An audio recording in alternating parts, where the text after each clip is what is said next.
जगन्नाथ मंदिर कहिले आमे जानिथाउ प्रतिवर्ष आम ओडिशारे भारतरे रथयात्रा को समंत बनौथांती पुरीर रथयात्रा देखिबा पई लक्ष लक्ष भक्त माने देश विदेशरू आसीथांती। भगवान जगन्नाथ बलभद्र आउ सुभादरंकु दर्शन करिबा पई आसीथांती रथ दौड़ी टाणिबा पई आउ जीवनर शेष इच्छा पूरण करिबा पई। पुरी जगन्नाथ मंदिर प्राचीन कालरे बना जाइथिला किंतु एबे एही अद्भुत रहस्य रे भरी अछि। तो फ्रेंड पुरी जगन्नाथ मंदिरर 10टी रहस्य उपरे कहिबी। प्रथम रहस्य प्रकृतिर हिसाब रे साबु जिनिस पवनर दिगरे उड़ी थाए किंतु 214 फुट मंदिर उपरे थिबा पताकाटी पवनर विपरीत दिगरे उड़ी थाए। द्वितीय रहस्य राति किंबा दिन समय रे पक्षी किंबा एरोप्लेन एही मंदिर उपरे उडंती नाही। तृतीय रहस्य मंदिर उपरे थिबा नील चक्र एही चक्र रे एमिति रहस्य अछि जे जेतेबेले आपण पुरीर जे कोनोसी जागारे खिया होई देखिबे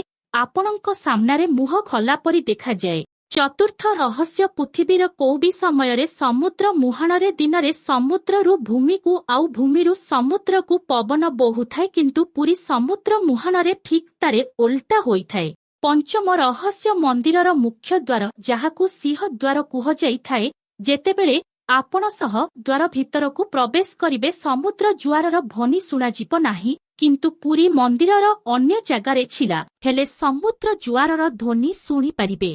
षष्ठ रहस्य पुरी मंदिर रे रोषेई करिबा पई प्रतिदिन ओ वर्ष सार गोटे परिमाण रे रोषेई करा जाई थाए केभे भी एही प्रसाद बारे नाही कि नियंट हुई नाही। सप्तम रहस्य एही बड़ रोषेई घरे प्रभु जगन्नाथंकु चढ़ेइबा पई बना जाउथिबा महाप्रसाद पई 400 रंदली आउ 200 सेमानंक सहयोगी काम करिथांती। रोषेई शाଳରେ प्रसाद बनेइबा पई 7टी माटीर पत्र को गोटिए उपरे गोटिए रखी गोटे चूली रे बासा जाई थाए। सबुठु अद्भुत कथा उपरे थिबा खाद्यर पत्र सभा प्रथमे होई थाए तापरे उपररु तळ जाए गोटिए गोटिए बानी थाए।